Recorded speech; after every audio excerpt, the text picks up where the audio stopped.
नमस्कार।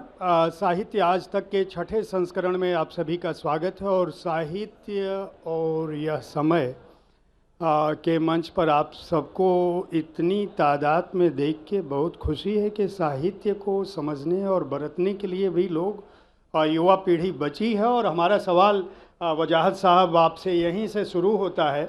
बहुत बहुत स्वागत आपका है और आपका शुरू से ही हमें स्नेह मिलता रहा है। आप साहित्य जगत की उस पीढ़ी का प्रतिनिधित्व करते हैं जो सोशल मीडिया पर लगभग विलुप्त है, लेकिन आपकी अपनी सक्रियता जो है वह इस कदर बरकरार है कि आप जो सोशल मीडिया पे छोटी छोटी टिप्पणियां करते हैं उनकी भी कहानियों का, लघु कथाओं का एक संकलन प्रकाशित हो चुका है। इसके अलावा जो फिल्म आई थी गांधी एट गुड से, यह भी अपने समय की बहुत चर्चित फिल्म रही है। हमारा जो समय है, आपकी पीढ़ी के साहित्यकार उस समय को समझने और बरतने में कहाँ गलतियां कर रहे हैं जिसको असगर वजाहत बहुत ढंग से समझते हैं।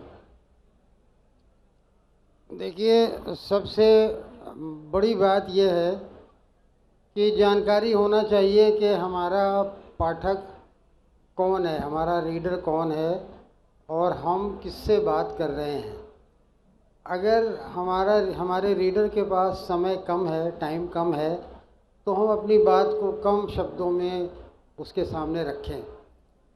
कहानी को ऐसा स्वरूप दें जो सुनाई जा सके, साहित्य को ऐसा स्वरूप दें जो लोगों को रुचिकर लगे।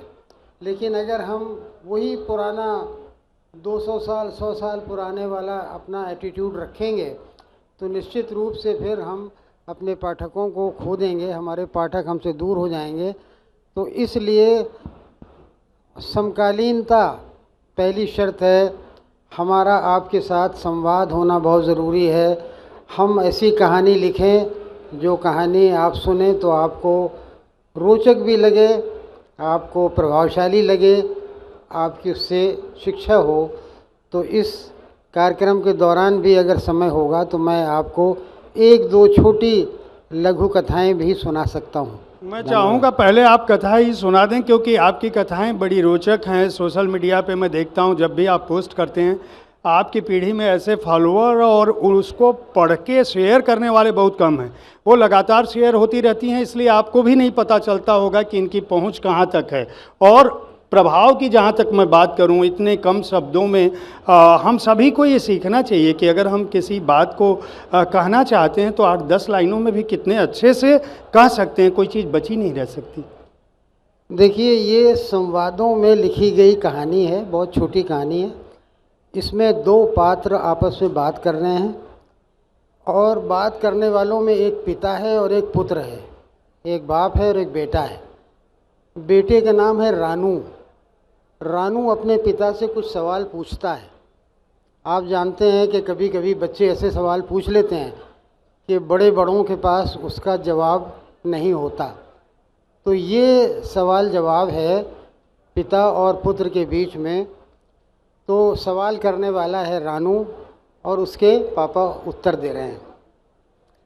रानू कहता है कि पापा, ये लोग जो रिक्शा चलाते हैं ये इतने गरीब क्यों होते हैं, इनका जीवन इतना कठिन क्यों होता है।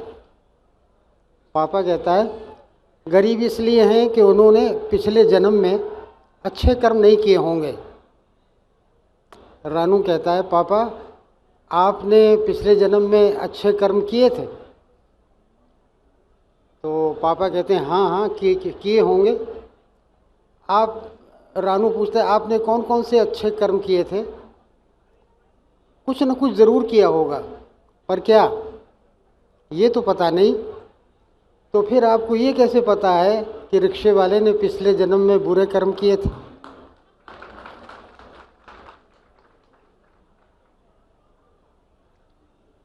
पापा टीचर कह रहे थे कि मरने के बाद अच्छे आदमी स्वर्ग में जाते हैं और बुरे आदमी नरक में जाते हैं। हाँ हाँ बेटा, ये बात सही है। जो अच्छे काम करते हैं ना वो स्वर्ग में जाते हैं और जो बुरे काम करते हैं वो नरक में जाते हैं। स्वर्ग में क्या होता है पापा। अरे स्वर्ग में बहुत अच्छा होता है, बहुत सुंदर है, बड़ा अच्छा जीवन है, खूब खाना मिलता है, बहुत शांति है पापा। और नरक में क्या होता है? अरे नरक में तो कष्ट ही कष्ट है। वहाँ बुरे लोगों को बहुत सज़ा दी जाती है, गर्म तेल में डाले जाते हैं, तरह तरह से भयानक यातनाएं उनको दी जाती हैं। वहाँ का रहना बहुत कठिन है रानू। तो पापा आपने स्वर्ग और नरक दोनों देखे हैं? सर, मैं यहीं से बात जानना चाहूँगा आपकी कहानियों का। जो मैं संदेश सिर्फ ये देना चाहता था कि वजाहत साहब कितनी छोटी बातों में सवाल जवाब के संदर्भ में बड़े से बड़ा प्रश्न उठाते हैं। अभी जो फिल्म आई थी आपकी गांधी@godse.com, आपके उपन्यास पर आधारित फिल्म थी, उसको लेके बड़ी एक आलोचना थी।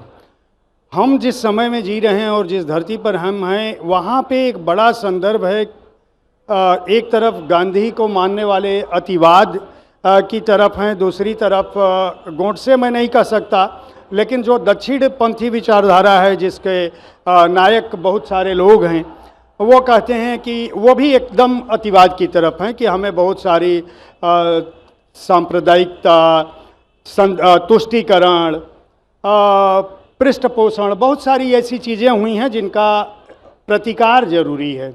ये दो ध्रुवों पे हम बढ़ते जा रहे हैं और जहाँ जीवन का संघर्ष पूरी दुनिया में ये देखने को मिल रहा है। अगर हम फिलिस्तीन और इजराइल की बात करें तो वहाँ भी ये चल रहा है। मनुष्यता के सामने जो संकट है और जो नई पीढ़ी के सामने संकट है, वह जिस युग में जी रही है, वैसे समय में उसको ऐसे गंभीर विषयों से कैसे जोड़ा जा सके कि वह अपने अतीत की हुई गलतियों और उस समय के नायकों के सही स्वरूप को पहचान कर अपना आगे का जीवन सुनिश्चित कर सकें। देखिए, ऐसा है कि इसने जो फिल्म की आपने चर्चा की, जो राजकुमार संतोषी ने डायरेक्ट की है, मेरे नाटक पर बनी फिल्म है, वो गांधी गोडसे एक युद्ध। ये नाटक मूल रूप से जो बात कहता है, वो बात कहता है कि संवाद होना चाहिए, बात होना चाहिए। आपका चाहे कोई जितना भी विरोधी हो, आप किसी की बात से सहमत नहीं हैं, लेकिन उससे बात तो करें। उससे बात करना ज़रूरी है। दो विचारधाराओं में, दो लोगों में, दो देशों में, दो समाजों में बातचीत और संवाद के होने पर ये फिल्म बल देती है। और ये संवाद इस फिल्म में हो रहा है महात्मा गांधी और गोडसे के बीच में। दोनों एक दूसरे को समझने का प्रयास कर रहे हैं, दोनों एक दूसरे को जानने का प्रयास कर रहे हैं, और दोनों फिल्म के अंदर एक बदलाव महसूस करते हैं। जब बात होती है तो बात से बात निकलती है, और जब बात से बात निकलती है तो कोई ऐसी बात बन जाती है कि जो स्वीकार्य होती है, जो देश के हित में होती है, जो लोगों के हित में होती है। हमारी सबसे बड़ी आज समस्या ये है कि हम संवाद नहीं करते, हम बात नहीं करते, धारणा बना लेते हैं, धारणा बना के बैठ जाते हैं। हम ये समझते हैं कि दूसरे के बारे में जो हमारी धारणा है बिल्कुल पक्की हो गई है, अब हमें उसके बारे में कुछ पूछने जानने की आवश्यकता नहीं है। तो ये जब तक समाज में ये अड़चन दूर नहीं होगी, तब तक और प्रगति के कोई रास्ते जो है वो बड़ी कठिनाई से मिलेंगे। सर, मैं ये जानना चाहता हूँ कि क्या आप समझते हैं कि जो युवा पीढ़ी है, मैं अभी बैठा था और एक गीत, एक बच्ची जो यहाँ मंच पे थी, उसने और बच्चे ने गाना सुनाया, तुम जाओ भाड़ में हम चले पहाड़ में, और बच्चों ने बहुत तालियां बजाई, बहुत एंजॉय किया। एक तरफ जिस समय में हम थे उसमें कहा जाता था अभी न जाओ छोड़ कर के दिल अभी भरा नहीं, जो तुरंत बाद में हमारे एंकर ने सुनाया। ये दो ध्रुव हैं। मुझे लगता है कि दोनों जगह एक तरफ एक उदात्त प्रेम उस तरह का था जहाँ जीवन मरण तक साथ की बात थी। एक हमारी ऐसी पीढ़ी है जिसके पास आपने खुद स्वीकारा कि समय नहीं है, वह विचारों तक, अपने संबंधों तक, संवेदना के उस स्तर तक कैसे पहुँचे क्या हमारा साहित्य, आज का साहित्य, आज जो कुछ लिखा पढ़ा जा रहा है, जो हमारे नए नायक हैं, क्या वह इस बात की चिंता कर रहे हैं कि इस पीढ़ी को वह मिल सके जो कोमलता, जो संवेदना, जो प्यार और जो उदात्तता होनी चाहिए सहजीवन में एक मनुष्य की दूसरे मनुष्य के प्रति? देखिए, अभी आपने जो गाने का उदाहरण दिया कि तुम जाओ भाड़ में, तो ये एक आदमी गा रहा है कि तुम जाओ भाड़ में, दूसरा आदमी गा रहा है कि तुम जाओ भाड़ में, तो दोनों भाड़ में जाएंगे, दोनों भाड़ में जाएंगे, क्योंकि वो गा रहा है तुम जाओ भाड़ में, दूसरा कह रहा है तुम जाओ भाड़ में। नहीं, मैं चलूँ पहाड़ में कहता है सर। तो लेकिन जाएंगे दोनों भाड़। जब दूसरा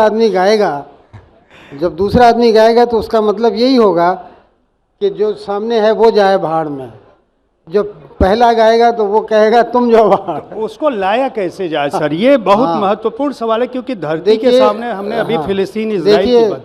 देखिए, ऐसा है कि इस तरह की जो प्रवृत्ति है वो लोगों के, युवा समाज को अपने आप रियलाइज़ होगा कि दरअसल जो मामला बनता है, जो प्रगति है, जो आगे बढ़ना है, जो कैरियर बनाना है, जो काम करना है, वो मिल के ही हो सकता है। आप में से कौन ऐसा है जो ये कहे कि मेरा कोई मित्र नहीं है, मैं किसी के साथ काम नहीं करता हूँ, किसी के साथ पढ़ता लिखता नहीं हूँ, कोई ऐसा है जो मुझे मदद नहीं करता? तो पूरा संसार इसी से चलता है। पूरा संसार जो है भाड़ में जाने से नहीं चलता है, पूरा संसार जो है वो पहाड़ पे जाने से चलता है, और पहाड़ पे भी जब आपकी कोई सहायता करेगा तभी आप जाएंगे। तो इस तरह की धारणा जो है वो बनना चाहिए, और वो साहित्य और कलाएँ बनाती हैं। साहित्य और कलाएँ आपको जोड़ने का काम करती हैं, आपको मनुष्य की पीड़ा, मनुष्य के दुख को बताती हैं, मनुष्य होने के नाते आपकी मनुष्यता को, आपकी संवेदना को बढ़ाती हैं। तो आप दूसरे आदमी से अपना संबंध, समाज के साथ अच्छा व्यवहार करते हैं, मानवीयता है। तो अगर कोई कह रहा नहीं मानवीयता ख़राब है, तो उससे कहोगे क्या तुम्हारे लिए भी ख़राब है? तो ठीक है।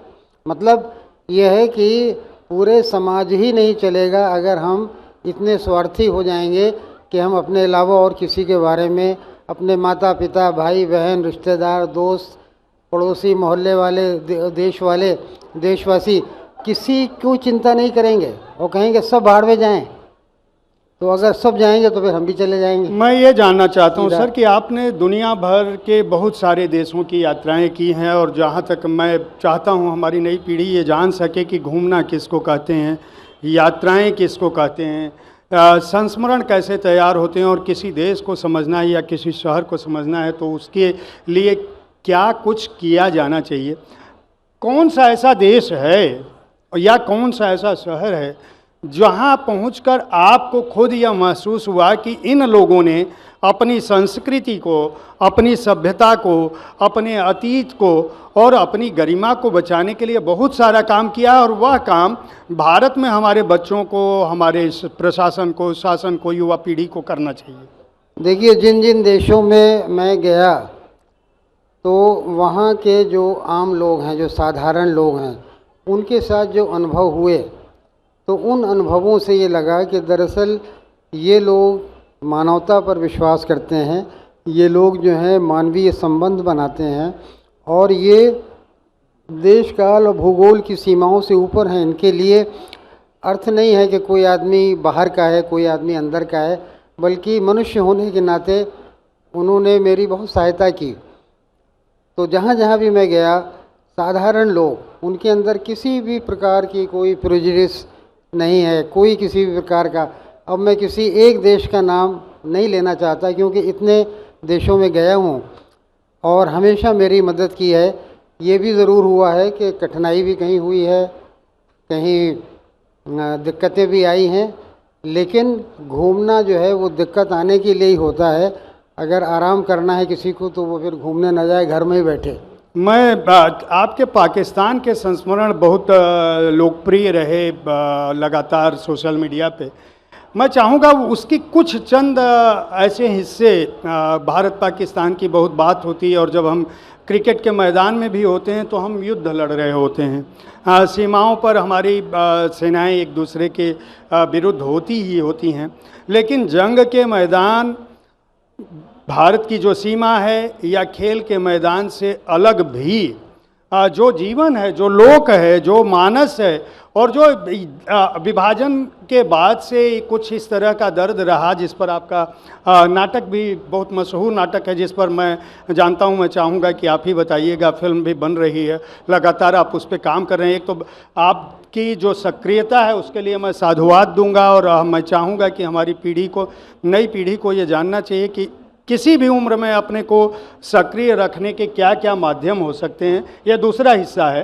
तो पहले हिस्से पर मैं चाहूँगा कि पाकिस्तान के कुछ संस्मरण जो लोगों से जुड़े हैं, वहाँ के जीवन। देखिए, पाकिस्तान जाने के बाद और वहाँ 45 दिन मैं 3 शहरों में गया, एक छोर से लेके दूसरे छोर तक देखा पाकिस्तान, और मैं इस नतीजे पर पहुँचा कि एक नहीं बल्कि 2 पाकिस्तान है।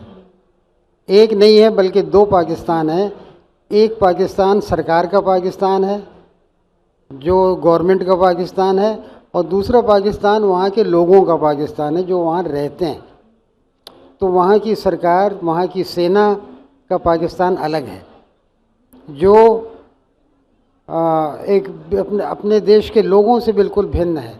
देश के किसी, मतलब पाकिस्तानी नहीं, किसी भी देश के लोग जो है वो दूसरे देश के लोगों के साथ बहुत अच्छे संबंध चाहते हैं, बहुत अच्छे संबंध चाहते हैं। कोई देश के लोग ये नहीं चाहते कि युद्ध हो, कोई देश के लोग ये नहीं चाहते कि अराजकता फैले। तो वहाँ के लोगों का भी जो रवैया है वो बहुत ही, जो साधारण लोग हैं, जैसे चाय वाला है, वहाँ लाहौर में मैंने एक जगह चाय पी, तो चाय वाले को पता चला कि मैं भारत से आया हूँ, मैं इंडिया से गया हूँ, तो उसने कहा कि आप हमारे मेहमान हैं, हम आपसे चाय के पैसे नहीं लेंगे। तो ये साधारण लोग हैं, साधारण लोग हैं जो दोस्ती चाहते हैं, दोस्ती करते हैं। दूसरी तरफ वो सरकार है जो चाहती है कि दोस्ती न हो, क्योंकि उसकी भलाई इसी में है कि दोस्ती न हो, तो और लोगों की भलाई इसमें है कि दोस्ती हो, है ना। तो इस तरह के वहाँ बहुत अनुभव हुए, और हर देश में होते हैं कि जो जनता है, जो लोग हैं। और जहाँ तक पाकिस्तान में उसका सवाल है सामाजिक जीवन का, तो मैं आपको ये बताऊं कि वहाँ राजनीति करते हुए वहाँ के जो राजनेता हैं उन्होंने अलग अलग गुटों को प्रोत्साहन दे करके और राजनीति करके उनको एक दूसरे का बिल्कुल विरोधी बना दिया है। तो एक सामाजिक स्तर के ऊपर वो देश जो है काफ़ी मुझे बंटा हुआ लगा। तो ये स्थिति बनती है। और अब मेरे सवाल का दूसरा हिस्सा, आपकी जो सक्रियता है, उससे पहले भी एक बात मैंने कही थी, जो फिल्म जिस पर आप काम कर रहे हैं लगा। देखिए बताता हूँ जी। देखिए, एक नाटक है मेरा जिसका नाम है जिसने लाहौर नहीं देखा उसका जन्म ही नहीं हुआ। बहुत होता है दिल्ली में भी, मुंबई में और दूसरे शहरों में। इस नाटक के ऊपर आमिर खान फिल्म एक बना रहे हैं जिसका नाम है लाहौर 1947। इसमें सनी देओल जो हैं वो मुख्य भूमिका निभा रहे हैं और राजकुमार संतोषी इसको डायरेक्ट कर रहे हैं। तो ये एक मल्टी स्टारर फिल्म होगी, एक बड़ा मेगा प्रोजेक्ट होगा जो जनवरी से उसके ऊपर काम जो है शूटिंग का शुरू होने जा रहा है।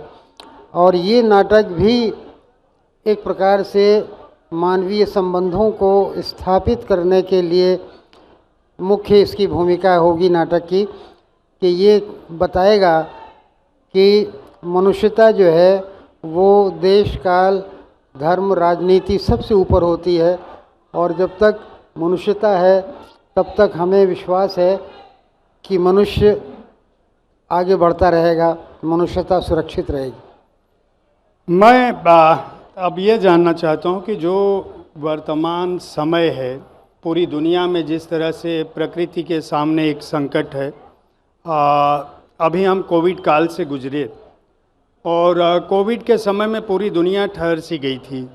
कोविड ख़त्म हुआ, हम लोग फिर अपने ढर्रे में हैं। दिल्ली में जब हम आज बैठे हैं तो पर्यावरण की स्थिति जो है वो यह है कि हम एक ऐसे जोन में है जहाँ सांस लेना भी दुश्वार है। हमारे एक लेखक साथी यहाँ बैठे हैं, उन्होंने एक पूरी त्रयी लिख दी। उनके लगातार जो किताबें, रत्नेश्वर सिंह हैं, लगातार उनकी किताबें जो है वह प्रकृति को बचाने में हैं, इस संकट पे बात कर रही हैं। नई पीढ़ी उस संकट को जान रही है क्या? नई पीढ़ी को बिल्कुल नहीं मालूम कि क्या संकट होगा। अगर देश और समाज और पूरी दुनिया जिस रूप में चल रही है, अगर चलती रही उसी दिशा में, तो मुझे लगता है कि एक बहुत बड़ी समस्याएं पैदा होंगी, एक बहुत बड़ा संकट होगा। फर्ज़ कीजिए कि जितनी गाड़ियां आज दुनिया में हैं, आगे चल के उसकी 4 गुना हो जाएंगी। जितना पानी दुनिया में है, जितने लोग पीते हैं, पीने वालों की संख्या 4 गुनी हो जाएगी। जितने जंगल हैं वो जंगल कट जाएंगे या वो जंगल सूख जाएंगे क्योंकि पानी नहीं रहेगा। जो आप सांस लेते हैं ऑक्सीजन, ऑक्सीजन बनाने वाले सारे जो विधियां हैं वो ख़त्म हो जाएंगी। तो जीवन क्या होगा, जीवन कैसा होगा, बीमारियां कितनी फैलेंगी, कितना इलाज कराना होगा, कितने संकट आएंगे। तो मेरा ये विश्वास है कि जिस तरह से देश और दुनिया चल रही है, उस दिशा के बारे में सोचना बहुत ज़रूरी है, बहुत ज़रूरी है। क्योंकि जिस तरह हम चल रहे हैं उसी तरह से अगर चलते रहे तो वो समस्याओं को बहुत सामने आएंगी, बहुत समस्याएं। सर, यह तो संकट की बात हुई। संकट तो मुझे लगता है कि हर समझदार व्यक्ति समझ रहा है उस संकट को। उससे बचने के लिए साहित्य क्या कर रहा है और सियासत क्या कर रही है? देखिए, उसको बचने के लिए सभी जानते हैं, जानते सब हैं, कहते सब हैं, लेकिन उसको करना, जैसे ये है कि पर्यावरण को बचाना, पानी को बचाना, इसके बाद समाज के अंदर एक समरसता, समाज के अंदर एक प्रकार की शांति और सहयोग की भावना को पैदा करना। उसके बाद ये है कि जो ऊर्जा है, ऊर्जा का कम से कम प्रयोग करना, ऐसे साधन जुटाना जिससे कि ऊर्जा का प्रयोग जो है कम हो। तो ये सारी की सारी चीज़ें हैं जो संसार में बहुत जगह हो रही है और हमारे देश में भी हो रही हैं, लेकिन और युद्ध स्तर पर इनको किए जाने की ज़रूरत है। लेकिन चेतना, जैसे मैं देखता हूँ कि कूड़ा जो है, कूड़ा कितना हो गया है, और कूड़ा अगर लगता है कि 3-4 पीढ़ियाँ भी इस कूड़े को साफ़ करेंगी तो बहुत संकट रहेगा, बहुत बहुत प्रॉब्लम होगी। तो ये भी एक बहुत बड़ी समस्या है कि हम ऐसा जीवन बना रहे हैं जो जीवन कूड़ा पैदा कर रहा है, और ऐसा कूड़ा पैदा कर रहा है जो डिस्पोजेबल नहीं है, जो जाएगा नहीं। तो ये सारी चीज़ें हैं जिन पर ध्यान देने की आवश्यकता है। आप लगातार सोशल मीडिया पे सक्रिय रहते हैं, युवाओं के बहुत सारे प्रतिक्रिया भी आपके पास आती होंगी। मैं अगर यह पूछूं कि असगर वजाहत साहब आज के समय और साहित्य में 3 कौन सी अच्छाइयाँ देखते हैं और 3 कौन सी खामियाँ देखते हैं जिनको सुधारने का प्रयास होना चाहिए? ये सवाल नई पीढ़ी के संदर्भ में है, आपके संदर्भ में नहीं है। मैं ये जानना चाहता हूँ कि आप लगातार घूमते रहते हैं, मतलब आपके जीवन के जितने भी पथ हैं सब में आप नयों से जुड़े हैं और सबको जान रहे हैं। तो आपकी ये जो जानकारी का दायरा है वह बहुत विस्तृत है। मेरा सवाल ये है कि मैं ये अगर कहूँ कि 3 कौन से सबसे अधिक संकट हैं हमारे समय और साहित्य के समक्ष, दोनों के समक्ष अलग अलग बताइएगा, और कौन सी 3 अच्छाइयाँ हैं हमारे समय की और हमारे साहित्य की? देखिए, बड़ा लंबा सवाल पूछ लिया आपने। ये सवाल, अब देखिए, हमारे जो युवा हैं उनके बीच में मैं पहली बात तो ये कहना चाहूँगा कि जो एक सामान्य जर्नल एजुकेशन होती है, एक ऐसी पढ़ाई जो पढ़ाई आपके कोर्स की नहीं है, आपके पाठ्यक्रम की नहीं है, लेकिन उसके बाहर की है, जो आपको एक प्रकार से मानवीय बनाती है। उस पढ़ाई की तरफ थोड़ा ध्यान और दिया जाना चाहिए, वो बहुत कम हो रहा है।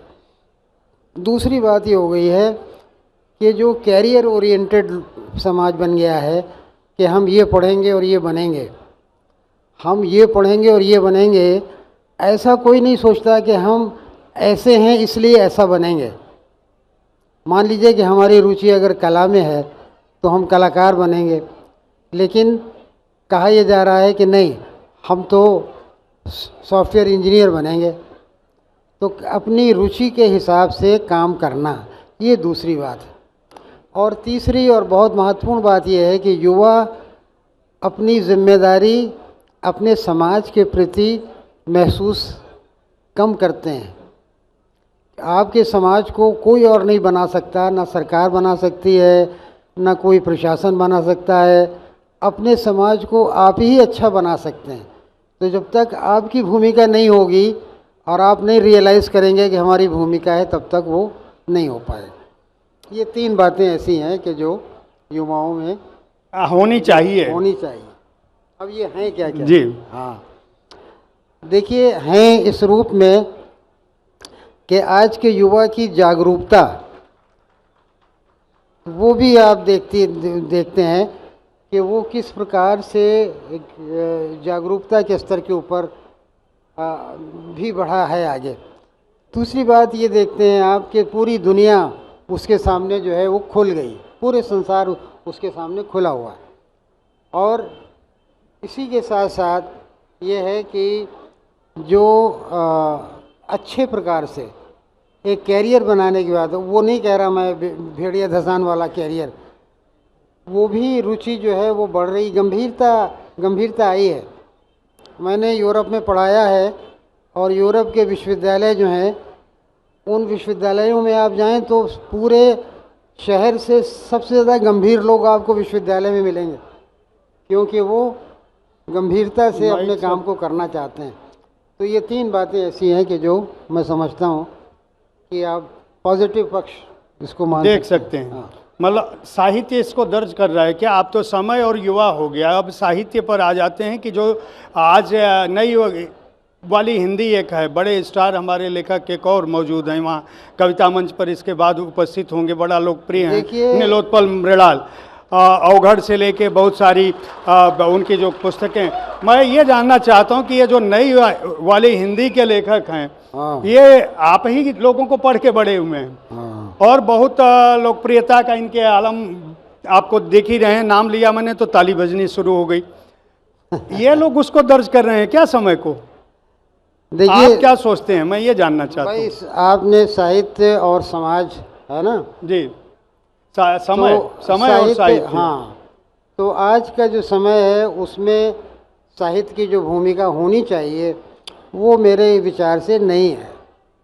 साहित्य की बहुआयामी यानी मल्टी डायमेंशनल रोल होना चाहिए, जो ये सिंगल डायमेंशनल है। साहित्य ये कहता है कि हम लिख रहे हैं, तुम पढ़ो, हमें कोई और मतलब नहीं है। तो ऐसा नहीं हो सकता कि हम साहित्य के तौर पर हम डिक्टेट करें, साहित्यकार के तौर। हमारा संवाद होना चाहिए हमारे पाठक से। और दूसरी बात यह है कि अलग अलग माध्यमों का प्रयोग होना चाहिए साहित्य के लिए। अलग अलग माध्यम जो है उनका उपयोग हो। अगर कोई फिल्म देखता है, वो भी साहित्य से उसका एक साक्षात्कार है। वो साहित्य जिस प्रकार से संवेदनाओं को पैदा करता है, उसी तरह से फिल्म है, उसी प्रकार से नाटक है। इन सब क्षेत्रों में साहित्य को जानने की ज़रूरत है। हिंदी के साहित्यकार फिल्मों से बड़े दूर रहते हैं आमतौर से, और ये दूरी कम होने की बहुत ज़रूरत है कि हिंदी क्षेत्र के जो रचनाकार हैं वो मीडिया और फिल्म से अपनी दूरी को अपने आप बिना किसी दबाव के वो कम करें। सर, मैं ये मेरा आखिरी मंतव्य है, मैं इस पर आपकी राय जानूंगा। मुझे लगता है कि जो नई पीढ़ी के जो रचनाकार हैं वो धीरे धीरे उस दूरी को कम करने की कोशिश कर रहे हैं। एक समय था निराला जी से लेकर बच्चन जी से लेकर सारे लोग मंच पर भी होते थे, मंची कभी भी होते थे और लिखते भी थे। जानिसार अख्तर साहब से लेके कैफी आजमी से लेके ये सारे लोग फिल्मों में भी लिख रहे थे, साहित्य में भी दर्ज कर रहे थे। बीच में वह क्रम टूटा जो आपकी पीढ़ी के साहित्यकारों ने शायद उस क्रम को कहीं न कहीं से तोड़ा होगा। मैं आक्षेप किसी का नाम नहीं लूँगा, लेकिन नई पीढ़ी के जो लोग हैं रचनाकार, वो हर माध्यम की अहमियत को समझ रहे हैं और इसीलिए वो फिल्मों में भी हैं, वो सोशल मीडिया पे भी हैं और युवाओं के बीच लोकप्रिय भी हैं। मैं चाहूँगा कि आप चूँकि वरिष्ठ हैं, हम उस समस्या की बात नहीं करते हैं, आप इन लोगों को शुभकामनाएँ दें और इस पर अपना मंतव्य दें। हमारा समय आज के संवाद का पूरा हो चुका है। हम फिर जब भी साहित्य आज तक करेंगे आपको बुलाते रहेंगे। देखिए, आप सबके लिए बहुत शुभकामनाएं। आप सब ने बात सुनी, बहुत बड़ी बात है। आजकल कौन किसकी सुनता है, आप लोगों ने सुना, ये बहुत अच्छा है। और जो बातें मैंने आपसे कही हैं, 2-4 बातें हैं, उनके ऊपर ध्यान दीजिएगा। जो आपका मन कहे वो पढ़िए, जो आपका मन कहे वो करिए और किसी तरह का कैरियर आपका बनेगा जो आपकी रुचि होगी उसके हिसाब से। किसी के कहने से नहीं बनेगा, ना जॉब मिलेगा इस हिसाब से बनेगा। तो इन बातों को ध्यान में रखिए और बहुत बहुत आप सबका धन्यवाद सर। बहुत बहुत धन्यवाद अस्कर वजाहत साहब, साहित्य आज तक के छठे संस्करण में हमारे साथ जुड़ने के लिए, हमारे मंच पर पधारने के लिए। आप लोगों से हमारी गरिमा है, यह मंच आप लोगों का है। हमारे साथ अपना स्नेह बनाए रखें। बहुत बहुत आभार।